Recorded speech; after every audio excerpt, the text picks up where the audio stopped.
அனைவருக்கும் வணக்கம். ஆழி சூழும் உலகாலும் வேண்டுமெனில் வாழும் வாழ்வில் உன்னையே நீ மறந்து வாழ வேண்டுமடா.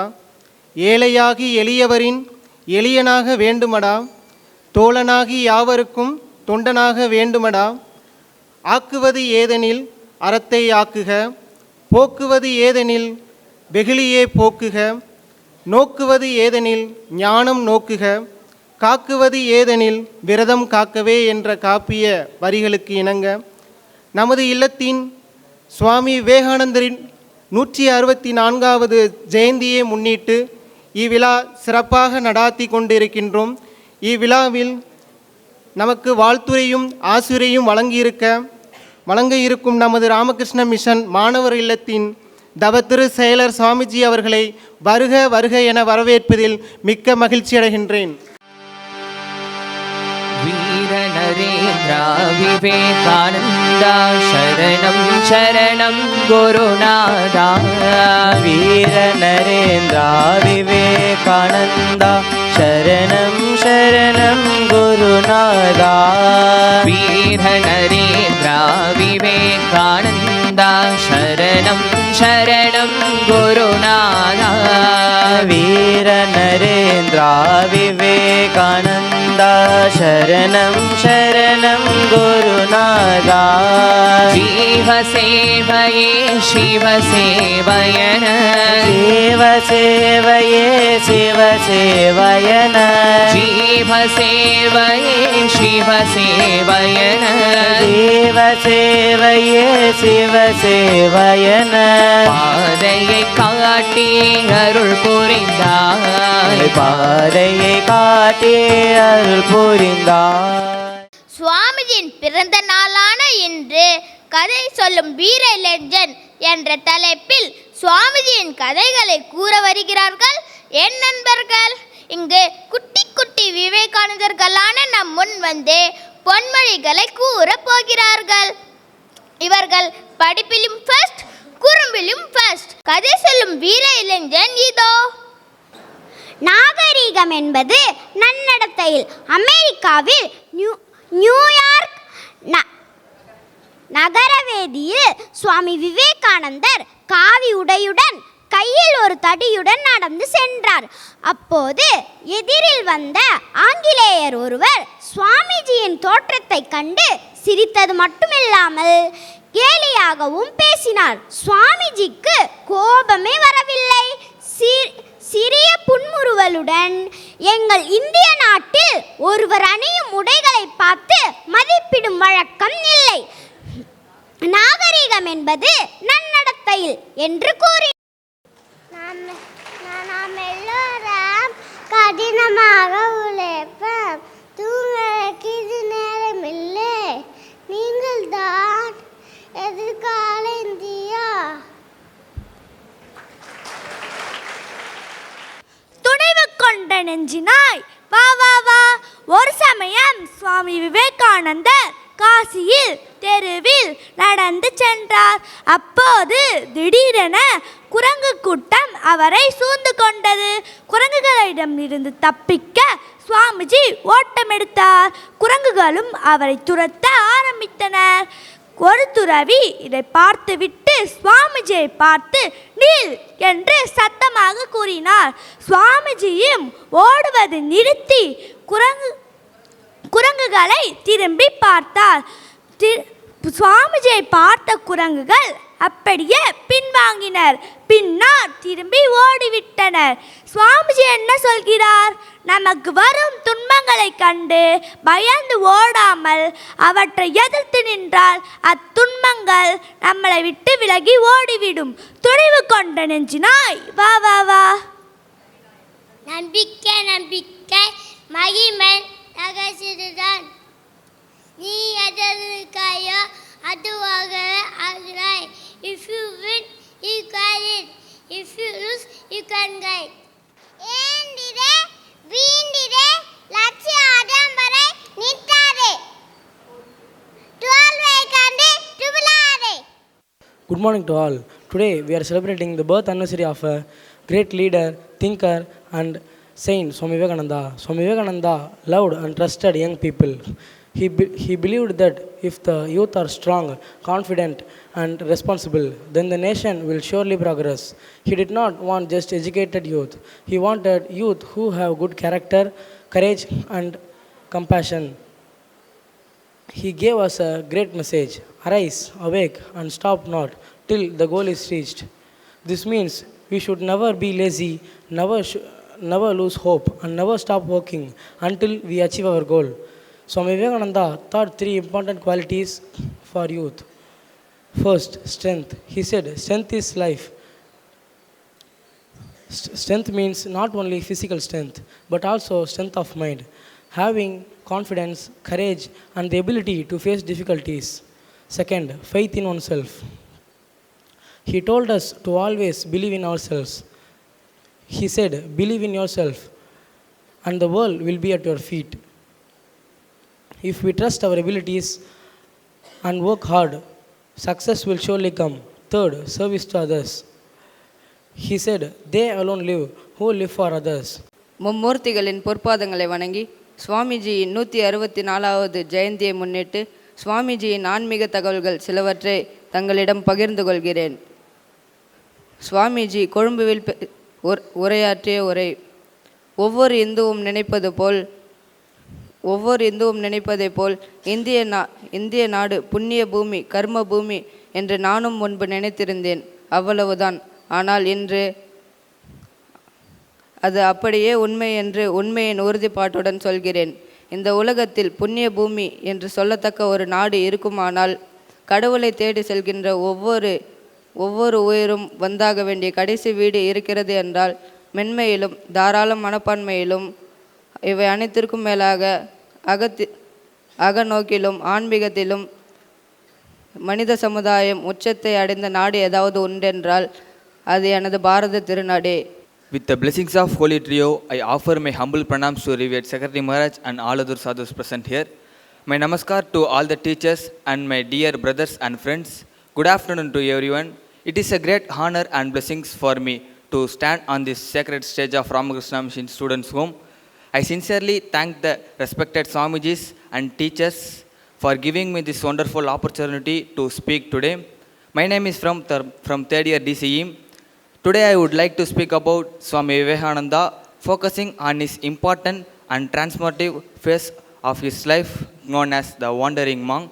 Yes, after passing of his Guru Sri Ramakrishna Paramahamsa, Swamiji left the Baranagar monastery in 1888 to live as a Parivarajaga, the wandering monk.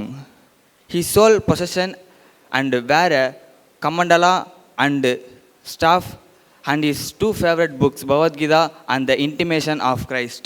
Swamiji traveled across the length and breadth of India for 5 years. He learned about different religions and different ways of life. He saw the poverty and suffering of people. He made him feel sympathy and he decided to work for the upliftment of the nation. இச்சபையில் கூடியுள்ள அனைத்து சாது பெருமக்களுக்கும், எனது ஆசிரியர் பெருமக்களுக்கும், என்னுடன் பயிலும் மாணவர்களுக்கும் எனது முத்தான முதற்கண் வணக்கத்தை தெரிவித்துக் கொண்டு என் உரையை தொடங்குகிறேன். இன்று உலகம் முழுவதும் இந்தியாவின் நாயகன் என்று அழைக்கப்படும் சுவாமி விவேகானந்தரின் ஜெயந்தி விழாவை கொண்டாடி கொண்டிருக்கிறோம்.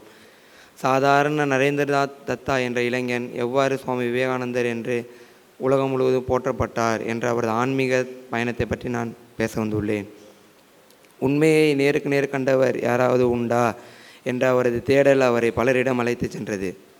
அவ்வாறு தேடிக்கொண்டிருந்த போது அவருக்கு ஆம் என்ற தெளிவான பதில் கிடைக்கவில்லை. அந்த சமயம் ராமகிருஷ்ணரின் இல்லற சீடர் மற்றும் நரேந்திரனின் உறவினரான ராமச்சந்திர தத்தா என்பவர் நரேனிடம் கூறினார், உனது கேள்விக்கான பதில் தத்தினேஸ்வரத்தில் இருக்கும் ராமகிருஷ்ணரிடமே கிடைக்கும் என்றார். ஆம், நான் அவரை பற்றி கேள்விப்பட்டிருக்கிறேன். அவரோ ஏற்றுக்கல்வியற்றவர். அவரால் எப்படி எனது கேள்விக்கு பதில் சொல்ல முடியும் என்று புறக்கணித்து விடுகிறார். அந்த வாய்ப்பு கிடைக்கும் போதெல்லாம் ராமச்சந்திர தத்தர் நரேனிடம் ராமகிருஷ்ணரை பற்றி கூடிக்கொண்டே இருப்பார். அனைவருக்கும் இனிய மாலை வணக்கம். சுவாமி விவேகானந்த ஜெயந்தியை இன்று ஒவ்வொரு ஆண்டும் நம் இல்லத்தில் சிறப்பான முறையில் கொண்டாடி வருகின்றோம். சுவாமிஜியின் வாழ்வு தந்த பாடம் என்ற தலைப்பில் எனக்கு பேச வாய்ப்பளித்த நமது இல்லத்தின் தவத்திரு செயலாளர் சுவாமிஜி அவர்களுக்கும் ஏனைய சுவாமிஜி பெருமக்கள் அனைவருக்கும் இங்கு அமர்ந்துள்ள அனைத்து உள்ளங்களுக்கும் என் பணிவான வணக்கத்தை தெரிவித்துக்கொண்டு என் உரையை தொடங்குகின்றேன். ஜனவரி 12 சுவாமி விவேகானந்தர் ஜெயந்தி இளைஞர்களின் எழுச்சி தினமாக கொண்டாடப்பட்டது. சுவாமி விவேகானந்தர் வெறும் ஆன்மீக துறவி அல்ல, அவர் ஒரு சிந்தனை புரட்சியாளர், இளைஞர்களின் வழிகாட்டி, தேசிய மறுமலர்ச்சியின் முன்னோடி. அவரது சிந்தனைகள் காலத்தை கடந்து உலகெங்கும் மனித சமுதாயத்திற்கு வழிகாட்டுகின்றன. 1893ஆம் ஆண்டு செப்டம்பர் 11ஆம் தேதி அமெரிக்காவின் சிக்காகோ நகரில் நடைபெற்ற உலக மத மாநாட்டில் அமெரிக்க சகோதரிகளே சகோதரர்களே என்ற ஒரு வரியில் உலகத்தின் கவனத்தை ஈர்த்தவர் நம் சுவாமிஜி. அந்த உரை இந்தியாவிற்கு உலகளாவிய மரியாதையை பெற்றுத்தந்தது. சிக்காகோவில் பெற்ற அந்த புகழ் அவர் இந்தியாவிற்கு திரும்பிய போது அவரை வெறும் ஒரு சந்நியாசியாக அல்ல, இந்தியாவின் ஆன்மீக தூதராகவே மாற்றியது. சிக்காகோவிலிருந்து இந்தியா திரும்பிய நம் சுவாமிஜி முதன்முறையாக அடியெடுத்து வைத்த முக்கிய நகரங்களில் சென்னையும் ஒன்று. சென்னையில் அவர் தங்கிய 9 நாட்கள் அவரது வாழ்க்கையிலும் இந்திய ஆன்மீக வரலாற்றிலும் மிக முக்கியமான காலகட்டமாக அமைந்தது. சென்னையில் 9 நாட்கள் தங்கிய சுவாமிஜி பல்வேறு இடங்களில் உரையாற்றினார். ஒவ்வொரு உரையும் ஆன்மீக சிந்தனையும் சமூக விழிப்புணர்வையும் இணைத்தது. அவர் பேசிய முக்கிய கருத்துக்கள் வேதாந்தத்தின் உலகளாவிய தன்மை, மத ஒற்றுமை மற்றும் சகிப்புத்தன்மை, இளைஞர்களின் கடமை, தேசிய சுயமரியாதை என்பதே ஆகும். சென்னையில் அவர் உரையில் கல்வி அறிவு பெற்ற இளைஞர்கள் மிகுந்த அளவில் கவர்ந்தது. நீங்கள் பலவீனமானவர்கள் அல்ல, உங்களுக்குள் தெய்வீக சக்தி உள்ளது என்ற அவரது வார்த்தைகள் இளைஞர்களை எழுச்சியடைய செய்தது. வேதாந்தத்தின் உலகளாவிய தன்மை. வேதாந்தம் என்பது ஒரு மதத்திற்கோ நாட்டிற்கோ மட்டுப்பட்ட தத்துவம் அல்ல, அது மனிதகுலம் முழுவதற்கும் ஆன்மீக அறிவியல் ஆகும். வேதாந்தத்தை உலகளாவிய தத்துவமாக உலகிற்கு அறிமுகப்படுத்தி வரும் நம் சுவாமிஜியே. வேதாந்தத்தின் அடிப்படை கருத்து அனைத்து உயிர்களும் ஒரே பரம்பொருளின் வெளிப்பாடுகள் என்பதாகும். மனிதர்கள் இனம், மொழி, மதம், நாடு என வேறுபட்டாலும் அனைவரின் உள்ளார்ந்த தெய்வீகத்தன்மை ஒன்றே என்பதே வேதாந்தத்தின் வலியுறுத்துகிறது. இந்த சிந்தனையே மனித சமுதாயத்தின் அடித்தளமாகும். 1893இல் சிக்காகோ மாநாட்டில் வேதாந்தத்தின் உலகளாவிய தன்மையை உலகிற்கு எடுத்துரைத்தவர் நம் சுவாமிஜி. அவர் பேசிய ஒரு மதத்தின் மேன்மையை அல்ல, அனைத்து மதங்களும் அடிப்படை ஒன்றே என்பதே ஆகும். ஒவ்வொரு ஆன்மாவும் தெய்வீகமானது என்ற அவரது வாசகம் மனிதனை தன்னம்பிக்கையுடனும் மரியாதையுடனும் வாழ வைக்கும் சக்தி கொண்டது. வேதாந்தம் மனிதனை பலவீனமானவன் அல்ல, எல்லையற்ற சக்தி கொண்டவனாக பார்க்கச் சொல்கிறது. மத ஒற்றுமை மற்றும் சகிப்புத்தன்மை. மத ஒற்றுமையை மிகப்பெரிய தூதராக நம் சுவாமிஜி விளங்கினார். அவர் அனைத்து மதங்களையும் சமமாக மதித்தார். எந்த ஒரு மதமும் மற்ற ஒரு மதத்தை விட உயர்ந்தது அல்ல என்பதே அவரது உறுதியான நிலைப்பாடு. எல்லா மதங்களும் ஒரே கடலை நோக்கி செல்லும் வெவ்வேறு ஆறுகள் என்று கூறினார். மத சகிப்புத்தன்மை என்பது மற்ற மதங்களை பொறுத்து கொள்வது மட்டுமல்ல, அவற்றை புரிந்து கொண்டு மதிப்பது. இந்த உயர்ந்த மனப்பான்மையே சுவாமி விவேகானந்தர் உலகிற்கு கற்றுத்தந்த பாடமாகும். சிக்காகோ மாநாட்டில் இந்து மதத்தின் சார்பில் பேசினாலும் எந்த மதத்தையும் விமர்சிக்கவில்லை, மாறாக அனைத்தையும் இணைக்கும் பொதுவான ஆன்மீக உண்மையை எடுத்துரைத்தார். இளைஞர்களின் கடமை. சுவாமி விவேகானந்தர் இளைஞர்கள் நாட்டின் முதுகெலும்பாக கருதினார். அவரது பெரும்பாலான உரைகள் இளைஞர்களை நோக்கியே அமைந்திருந்தன. எழுந்திருங்கள், விழித்திருங்கள், இலக்கை அடையும் வரை நிற்காதீர்கள் என்ற அவரது முழக்கம் இளைஞர்களின் வாழ்க்கை மந்திரமாகும். இளைஞர்களின் முதல் கடமை தன்னம்பிக்கையை வளர்த்து கொள்வதாகும். பயமும் சந்தேகமும் இளைஞர்களின் மிகப்பெரிய எதிரிகள் என அவர் கூறினார். உடல், மனம், அறிவு மூன்றிலும் வலிமை பெற்ற இளைஞர்களே நாட்டை முன்னேற்ற முடியும். அதற்காக ஒழுக்கம், கடின உழைப்பு மற்றும் இலக்குணர்வு அவசியம். தேசிய சுயமரியாதையை உலக அரங்கில் உயர்த்தியவர் நம் சுவாமிஜி. அடிமைத்தன காலத்தில் தாழ்வு மனப்பான்மையில் மூழ்கியிருந்த இந்தியர்களுக்கு தன்னம்பிக்கை ஊட்டியவரும் நம் சுவாமிஜியே. இந்தியாவின் ஆன்மீக பாரம்பரியம் உலகிற்கு வழிகாட்டும் என்று அவர் உறுதியாக நம்பினார். இந்தியா வெறும் ஏழை நாடு அல்ல, அது ஒரு ஆன்மீக செல்வம் நிறைந்த நாடு என்பதே அவரது கருத்து. சிக்காகோ மாநாட்டில் இந்தியா உலகின் முன் தலைநிமிர்ந்து நிற்க காரணமானவர் நம் சுவாமிஜியே. அவரது பேச்சு இந்தியர்களின் தன்னம்பிக்கையை பல மடங்கு உயர்த்தியது. தேசிய சுயமரியாதை என்பது பிற நாடுகளை இழிவுபடுத்துவது அல்ல, நமது பண்பாடு, மொழி, வரலாறு ஆகியவற்றை பெருமையுடன் உணர்த்துவதே ஆகும். சென்னை நகரம் சுவாமி விவேகானந்தருக்கு ஒரு ஆன்மீக ஆய்வுக்கூடம் போல் அமைந்தது. இங்கு அவர் இந்திய சமுதாயத்தின் பல்வேறு அடுக்குகளை நேரடியாக பார்த்தார். கல்வி பெற்ற நகர்ப்புற இளைஞர்கள், பாரம்பரிய ஆன்மீக அறிஞர்கள், சாதாரண உழைப்பாளிகள். இந்த சந்திப்பு இந்தியாவை மீட்டெடுக்க வேண்டிய வழியை அவருக்கு தெளிவாக காட்டின. இந்தியாவின் வீழ்ச்சிக்கு காரணம் ஆன்மீகம் அல்ல, சுயநம்பிக்கை குறைவு என்பதே அவர் கண்டறிந்தார். சென்னையில் இருந்தபோது சுவாமி விவேகானந்தர் தனது குருவான ஸ்ரீ ராமகிருஷ்ண பரமஹம்சரின் போதனைகளை உலகிற்கு சொல்ல ஒரு அமைப்பு தேவை என்பதை ஆழமாக உணர்ந்தார். அந்த சிந்தனையே பின்னர் நம் ராமகிருஷ்ண மிஷன் உருவாவதற்கான அடித்தளமாக அமைந்தது. ஓம் நமோ பகவதே ஸ்ரீ ராமகிருஷ்ணாய. 164வது சுவாமி விவேகானந்தர் பிறந்தநாள் ஜெயந்தி விழாவிற்கு வருகை புரிந்திருக்கும் அனைவருக்கும் என் இனிய மாலை வணக்கம். இளைஞர்களே, என் நம்பிக்கை உங்களிடமே. இது நம்ம நிறைய கேட்டிருப்போம்.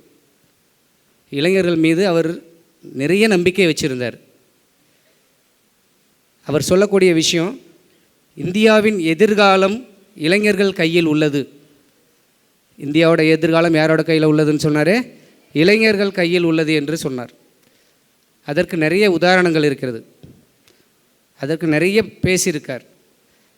அந்த எதை வலியுறுத்தினார்னா, நாட்டின் முன்னேற்றத்திற்கு இளைஞர்களின் எழுச்சியும் அவர்களின் சேவையுமே அடிப்படை என்று கூறினார். ஒரு நாட்டோட வளர்ச்சிக்கு அதற்கு முக்கியம் என்னன்னா, இளைஞர்களோட எழுச்சியும் அவர்களுடைய சேவையும் தான் முக்கியம்னு சொல்லியிருக்கார்.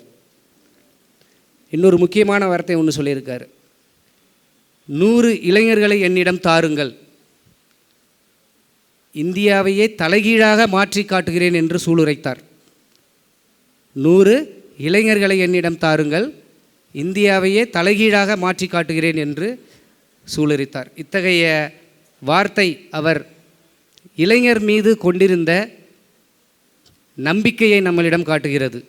எவ்வளவு இளைஞர்களை நம்பி இருந்தால் அவர்கள் இந்த மாதிரி ஒரு வார்த்தை 100 இளைஞர்கள் கொடுத்தால் இந்தியாவையே தலைகீழாக மாற்றி காட்டுகிறேன் என்று சொல்லியிருந்தார். நாட்டின் பொன்னான எதிர்காலமே உங்களைத்தான் சார்ந்திருக்கிறது. நாட்டின் வருங்கால நம்பிக்கைகள் உங்களையே எதிர்நோக்கியுள்ளன என்று கூறினார். ஒழுக்கமும் அறிவுத்திறனும் மற்றவர்களின் சேவைக்காக எல்லாவற்றையும் துறக்கும் மனமும் கீழ்ப்படிதலும் என் கருத்துக்களை செயல்படுத்த தங்கள் வாழ்வினையே அர்ப்பணிக்கின்ற மனமும் அதன் மூலமாக தங்களுக்கு இந்த நாட்டிற்கும் நன்மை செய்து கொள்ளும் இளைஞரிடம்தான் என் எதிர்காலம் இருக்கிறது என்று கூறினார். ஸோ நாட்டுக்காக தங்களுடைய உயிரையே அர்ப்பணிக்கணும், சேவைக்காக நம்ம எல்லாத்தையும் அர்ப்பணிக்கக்கூடிய இளைஞர்களை தான் அவர் கேட்குறார், எதிர்பார்க்கிறார். அடுத்ததாக, லட்சியத்திற்காக வாழ்க்கையை அர்ப்பணிக்கும் இளைஞர்கள். லட்சியம்னா என்ன? லட்சியம் அப்படின்னா என்ன? ஒரு இலக்கு, கோல். வாழ்க்கையில் நான் ஐஏஎஸ் ஆகணும், ஐபிஎஸ் ஆகணும், அதுதான் லட்சியம் என்றோம். லட்சியம் நம்ம அதை எண்ணினா மட்டும் போதுமா? லட்சியம் மேற்கொண்டால் மட்டும் போதுமா? அதை திங்க் பண்ணால் மட்டும் போதுமா? அதுக்கு என்ன பண்ணணும்? அதற்கு விடாமுயற்சி எடுக்கணும். அதுதான் சொல்கிறார். என் நாட்டின் ஏழ்மையை நீக்கி இந்திய ஆன்மீகத்தை உலகிற்கு கொண்டு செல்வதே என் வாழ்நாள் லட்சியம். இது சுவாமி விவேகானந்தர் அவர் தனக்குள்ளே ஏற்படுத்தி கொண்ட ஒரு லட்சியம். இந்தியாவின் ஏழ்மை நிலையை பார்த்து, இந்திய மக்களின் நிலைமையை பார்த்து, இந்திய இளைஞர்களின் வாழ்வை பார்த்து அவர் மேற்கொண்ட லட்சியம் இது. என்ன இது? Once again I will read it. என் நாட்டின் ஏழ்மையை இந்திய ஆன்மீகத்தை உலகிற்கு கொண்டு செல்வதே என் வாழ்நாள் லட்சியம் அப்படின்னு சொன்னார். அதற்கு ஒரு விளக்கம் கொடுக்குறார். அந்த லட்சியத்தில் எப்படி நாம் இருக்கணும்? லட்சியம் மேற்கொண்டால் மட்டும் பத்தாது, அது மட்டும் போதாது. அந்த லட்சியத்திற்கு நம்ம என்ன பண்ணணும்? ஒரு லட்சியத்தை எடுத்துக்கொள்ளுங்கள், அந்த ஒரு லட்சியத்தையே உங்கள் வாழ்க்கையாக ஆக்குங்கள். அதுதான் நம்ம வாழ்க்கை. ஐஏஎஸ்ஸா, ஐபிஎஸ்ஸா, போலீஸா, டீச்சரா, லாயரா, ஸோ அதை தான் உங்கள் வாழ்க்கையோட இலக்கு. அதை எப்போதுமே நீ சிந்திக்கணும். அதையே கனவு காணுங்கள். அதையே நம்ம எப்பொழுதும் நினைத்து கொண்டிருக்க வேண்டும், கனவு காண வேண்டும். அந்த லட்சியத்திலே வாழுங்கள். உங்கள் மூளை, தசைகள், நரம்புகள், உங்கள் உடலில் உள்ள ஒவ்வொரு பாகங்களும் லட்சியத்தில் நிறைந்திருக்கட்டும். இதுவே வெற்றி பெறுவதற்கான வழி. ஸோ நம்ம உடம்பில் உள்ள அனைத்து எல்லாத்தையுமே நம்ம லட்சியத்தால் நிறைந்திருக்க வேண்டும் என்று கூறுகிறார். எப்பொழுதுமே அதை பற்றியே சிந்திக்க வேண்டும் என்று கூறுகிறார். அப்பொழுது தான் வெற்றி நம்மளை தேடி வரும். லட்சியத்தை மேற்கொண்டால் மட்டும் பத்தாது, அதற்காக உழைக்க வேண்டும் என்று கூறுகிறார். அவருடைய வாழ்க்கையில் அவர் ஏற்றுக்கொண்ட லட்சியம் என்ன சொன்னார்? இந்தியாவோட ஆன்மீகத்தை உலகிற்கு கொண்டு செல்வதே என் வாழ்நாள் லட்சியம் என்று சொன்னார். அதற்கு முயற்சி. ஓம் நம ஸ்ரீ யதிராஜாய விவேகானந்த சூரயே சச்சித் சுகத் ஸ்வரூபாய சுவாமினே தாபஹாரிணே. ஜெயராமகிருஷ்ணா. அனைவருக்கும் வணக்கம். நம்ம சாமிஜி யார்?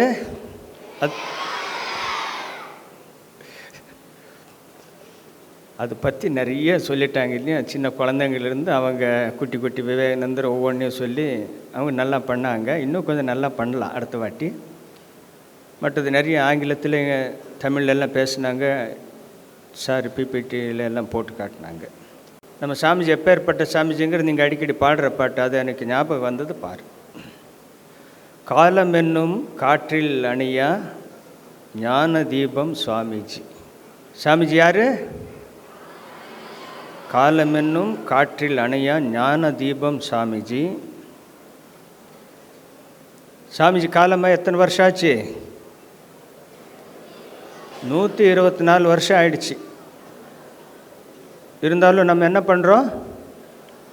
அவருடைய பிறந்த நாளை உற்சாகமாக கொண்டாடிட்டுருக்கோம். உலகம் முழுக்க கொண்டாடுறோம். இந்த 120 வருஷத்துக்கு முன்னால் இதே மாதிரி சினிமாக்காரனுங்களும் கிரிக்கெட் ஆளுங்களும் மற்றவங்களாம் இருந்திருக்காங்க. ரொம்ப ஓஹோன்னு இருந்திருக்காங்க. அவங்களெல்லாம் இன்றைக்கி ஞாபகம் வச்சுருப்பாங்களா? கிடையாது, இருக்க மாட்டேது. அதே போல் இன்றைக்கி யாரெல்லாம் நீங்கள் பெருசாக இதாக மக்கள் சில நேரத்தை நினைக்கிறீங்களோ, அது அந்த காலம் என்னும் காற்றில் அது கரைஞ்சி போயிடும். எப்போதுமே இருக்கக்கூடியது எதுன்னா அந்த உயர்ந்த மனிதர்கள் தான். அப்பேற்பட்ட சாமிஜி அனுமான் காலமானாரோ இல்லையோ, அனுமானுடைய வாழ்க்கையை ராமாயணம் முடிஞ்சதுக்கப்புறம் நம்ம கண்ணில் தெரியல. ஆயிரக்கணக்கான வருஷங்களாகி அனுமான் இன்னும் எல்லா இடத்துலையும் இருக்கிறார். எங்கே ரோட்டில் போனாலும் அனுமான் கோயில் இருக்குது, எந்த கோயிலுக்கு போனாலும் அனுமான் இருக்குது. அதெல்லாம் எப்படி சாத்தியம்? அந்த உயர்ந்த மனிதர்கள், அவதார புருஷர்கள் அப்படியே. அதனுடைய பாட்டில் அடுத்தது போகுது பாரு. அவர் எப்பேற்பட்ட சாமிஜிங்கிறதுக்கு இது ஒரு அர்த்தம். பசங்கள்லாம் அடிக்கடி பாடுவீங்க. ஞானம் என்னும் கடலில் மூழ்கா கப்பல் எங்கள் சாமிஜி. எந்த ஒரு ஞானத்தில் மூழ்கி அவர் எழுந்து நமக்கு அஜ்ஞானத்தை நீக்க வல்ல சாமிஜி. தோல்வி என்னும் தடைகள் தழுவா வீரனங்கள் சுவாமிஜி. அவருக்கு ஃபெயிலியருங்கிறத கிடையாது. இப்போ தான் பார்த்தோம், பலமே வாழ்வு, பலவீனமே மரணம். அவருக்கு தோல்வியே கிடையாது. எது வந்தாலும் அவர் ஃபேஸ் பண்ணுவார். மோகம் என்னும் மேகம் சூழா வானமெங்கள் சுவாமிஜி. எத்தனையோ விஷயங்களுக்காக நம்ம பற்று வச்சு நம்ம மனசையே மூழ்கடித்திடுவோம். ஒரு பொருளை கண்ட ஆசை, ஒரு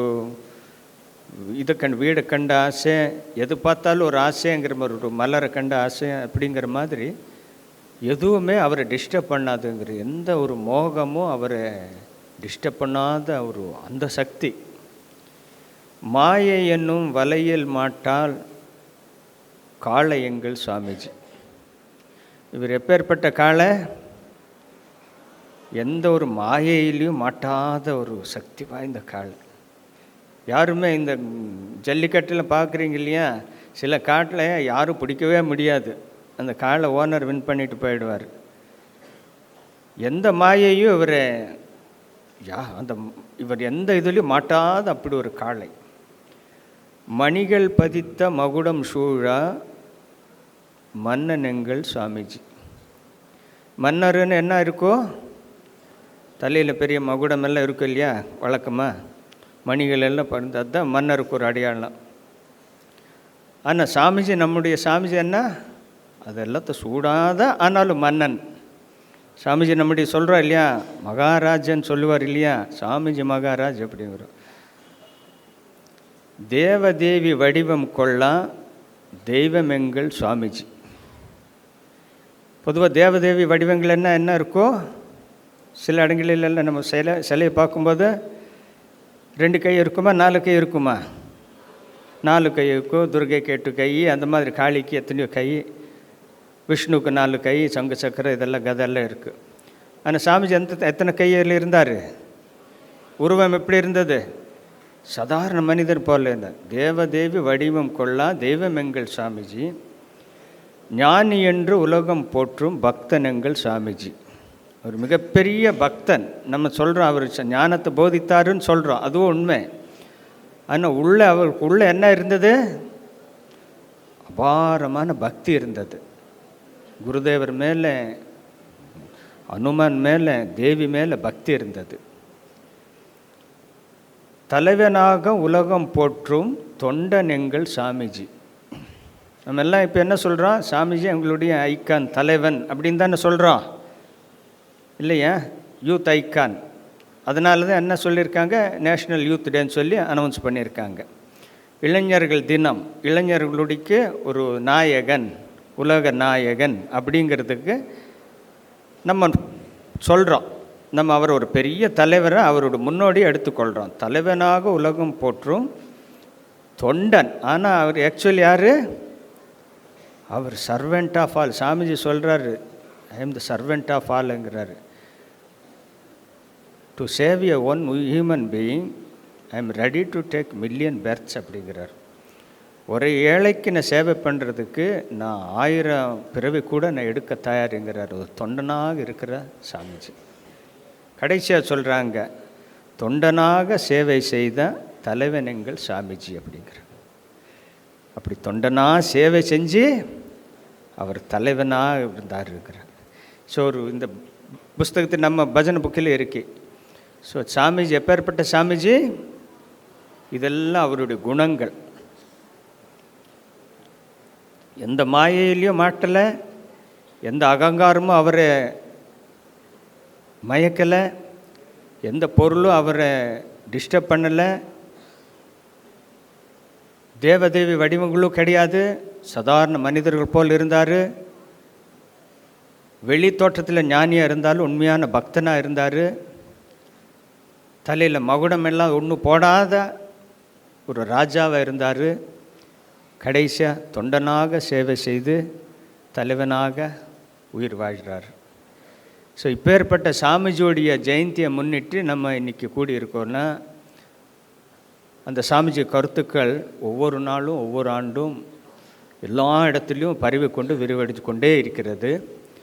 அதுக்கு அவருக்குரிய ஏராளமான கருத்துக்கள் சாமிஜி பற்றி 100கணக்கான புஸ்தகங்கள் வந்திருக்கு.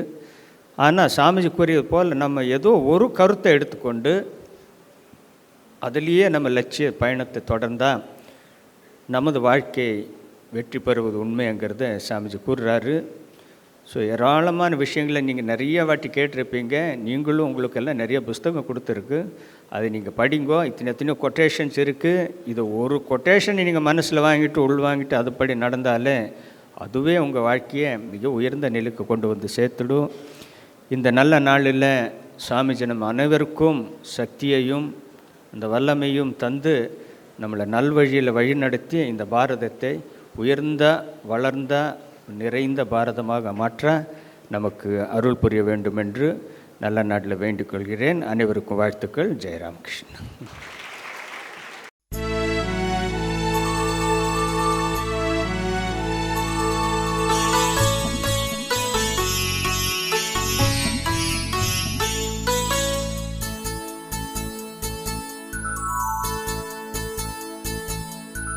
மனிதானி மகத்தானவன் மண்ணில் பரம்பொருளின் உருவானவன்.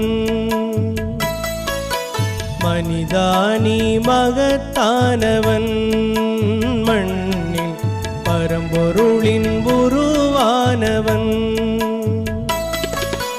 பாரதத்தாய் பெற்ற மகன், பண்பாட்டில் சிறந்த மகன், வரலாற்றை உருவாக்கும் தலைமகன் நீ.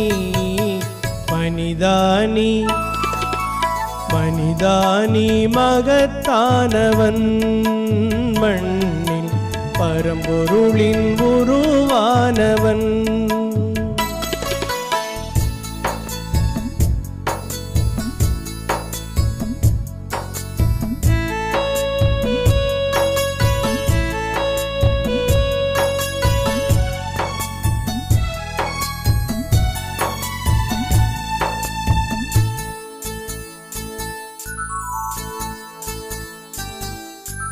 மனம் வைத்தால் மலைகளும் உன் கைகளுக்குள் அடங்கிவிடும். இமை பொழுதில் நதிகளுமே திசை மாறி பாய்ந்துவிடும். மனம் வைத்தால் மலைகளும் உன் கைகளுக்குள் அடங்கிவிடும். இமை பொழுதில் நதிகளுமே திசை மாறி பாய்ந்துவிடும். விண்மீனும் உன் கழுத்தில் அணியாக மாறிவிடும். மண்ணுலகில் உன் சுவடு வரலாறாயாகிவிடும். அழிவற்றவன் நீ, அழிவற்றவன் நீ. உந்தன் உயிரினிலே நின்றுலவும் பரம்பொருளின் மகத்துவத்தை உணர்ந்திடுவாயே.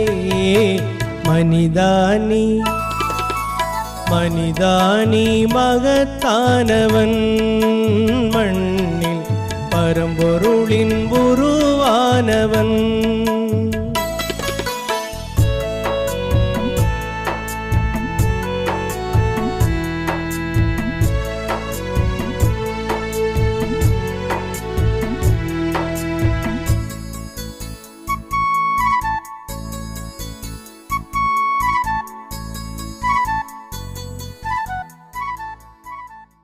ஜெயராமகிருஷ்ணா. அனைவருக்கும் வணக்கம். சுவாமி விவேகானந்தரின் ஜெயந்தி விழா சிறப்பான முறையில் நடைபெற உறுதுணையாக இருந்த தெய்வ திருமூவரின் பொற்பாதங்களை வணங்கி நன்றி தெரிவித்துக் கொள்கிறோம். இவ்விழா சிறப்புடன் நடைபெறுவதற்கு உறுதுணையாக இருந்த நமது மாணவர் இல்லத்தின் செயலர் சுவாமிஜி அவர்களுக்கும் மற்ற அனைத்து சாது பெருமக்களுக்கும் எங்கள் நெஞ்சார்ந்த நன்றிகளை தெரிவித்துக் கொள்கிறோம். இந்த மாபெரும் விழாவிற்கு அனுமதி வழங்கி அனைத்து வசதிகளையும் செய்து கொடுத்த நமது மாணவர் இல்லத்தின் நிர்வாகத்திற்கு எங்களது நன்றிகளை உரித்தாக்குகிறோம். வரவேற்புரை வழங்கிய திரு பி பாண்டீஸ்வரன் ஐயா அவர்களுக்கு நன்றி. பஜனை பாடல்கள் மூலம் நமது சிந்தனைகளை ஒருமுகப்படுத்தி விழாவில் ஈடுபடுவதற்கு உதவி செய்த பேக்கோம் பஜனை குழு மாணவர்களுக்கும் நன்றி. சுவாமி விவேகானந்தரை பற்றி தமிழிலும் ஆங்கிலத்திலும் சொற்பொழிவாற்றிய ஃப்ரண்டோம் பேக்கோம் மாணவர்களுக்கும் நன்றி. வீர இளைஞன் விவேகானந்தராய் மாறி சுவாமிஜியின் வீரமிக்க கருத்துக்களை நமக்கு எடுத்துரைத்த நூற்றாண்டு துவக்கப்பள்ளி மாணவ செல்வங்களுக்கும் நன்றி. சுவாமிஜி அவர்களின் வாழ்வு நமக்கு கற்றுத்தந்த நல்ல செய்திகளை பற்றி விவரித்துரைத்த திரு வி சுந்தர்ராஜ் ஐயா அவர்களுக்கும் நன்றி. சுவாமிஜியின் நற்சிந்தனைகளை ஒளிப்பட காட்சி மூலம் நம் மனதில் பதிய வைத்த திரு ஏ பாலசுப்ரமணியம் ஐயா அவர்களுக்கும் நன்றி. இவ்விழா மிக சிறப்பாக நடைபெற பெரிதும் உதவி புரிந்த தலைமை ஆசிரியர், ஆசிரியர்கள் மற்றும் தன்னார்வலர்களுக்கும் எங்களது நன்றிகளை தெரிவித்துக் கொள்கிறோம். மேலும் இவ்விழா சிறப்பாக நடைபெற பேருதவியாக இருந்த ஆடியோ வீடியோ துறைக்கும் இருக்கை வசதி செய்து கொடுத்த மாணவர்கள், எஸ்பிசி, ஜேஆர்சி மாணவர்களுக்கும் எமது நன்றிகளை தெரிவித்துக் கொள்கிறோம். இன்றைய விழாவினை தொகுத்து வழங்கிய திரு எம் பாலாஜி ஐயா அவர்களுக்கும் நன்றி. சுவாமி விவேகானந்தர் ஜெயந்தி விழா சிறந்த முறையில் நடைபெற தங்களுடைய முழு ஒத்துழைப்பை அளித்த விழா ஒருங்கிணைப்பாளர் திரு பி மணிமாறன் ஐயா மற்றும் திரு இ அஜயகிருஷ்ண ஐயா அவர்களுக்கும் நன்றி. மேலும் இவ்விழாவில் கலந்து கொண்ட அனைத்து பக்தர்களுக்கும் எங்கள் மனமார்ந்த நன்றியை தெரிவித்துக் கொள்கிறோம். காலமென்னும் காற்றில் அணையா ஞான தீபம் சுவாமிஜி. காலமென்னும் காற்றில் அணையா ஞான தீபம் சுவாமிஜி. ஞானமென்னும் கடலில் மூழ்கா கப்பலிங்கள் சுவாமிஜி. ஞானமென்னும் கடலில் மூழ்கா கப்பலிங்கள் சுவாமிஜி. எங்கள் சுவாமிஜி, எங்கள் சுவாமிஜி, எங்கள் சுவாமிஜி, எங்கள் சுவாமிஜி.